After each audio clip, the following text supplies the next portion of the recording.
and what I like to be doing is within my lifestyle, and I prefer the way I'm living my life right now over any other options that I see. So yes, I do love it. But obviously some parts are difficult, some parts are hard. Sometimes I'm like, oh my gosh, like I don't know what I'm doing sometimes, but that's with everyone. With every big decision you make, you're gonna have those moments. My priority is to travel. My priority is to be on the road. My priority is to work remotely and those things. And so I'm doing all that, so I do love it. And so what was the other question? What started this journey? So that's kind of an interesting slash confusing thing even in my brain. So when I was growing up, I was like the biggest homebody. Like I never wanted to leave the house. Like I just always wanted to be home in bed watching TV or like hanging out with my family. Like I just always wanted to be home or hanging out with my friends. They would come over. Like my friends would always just come to my house, and I like to be home a lot. And so in my like early to mid 20s, I had the idea, and I think that it was God, but if you're not religious, you can just think that I had the idea to move to Nashville.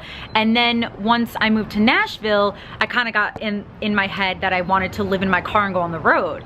And so I did that. And then I just was like, oh, this is great. I really like doing this. It's so interesting. I'm learning so much, and it's completely opposite of how I grew up and what I thought that I liked, which is kind of interesting because you can do something brand new that you think that you'll hate and you'll end up loving it. But also you could do something that you think you love and you could end up hating it. You just kind of never know, which is why I like living my life so open, because you just kind of never know what you're gonna like, what you're gonna hate, or in between or whatever. And so yeah, that's kind of how I got started. And then I just realized that anytime I would stop, because I would travel and then live in an apartment, travel, live in an apartment. And I kind of realized every time I lived in an apartment, I was just kind of like I felt stuck. I didn't feel great. And so the last time I paid rent was about 1.5 years ago in Connecticut, and I just was like, oh my gosh, what am I doing? Like, why am I still here? And so I got on the road. And so in the past 1.5 years, I have stayed in places for a few months. I think I was in Nashville for a total of like 5 or 6 months of all last year, but I was staying at different friends' houses. I was doing a bunch of different things, and I was still traveling in between.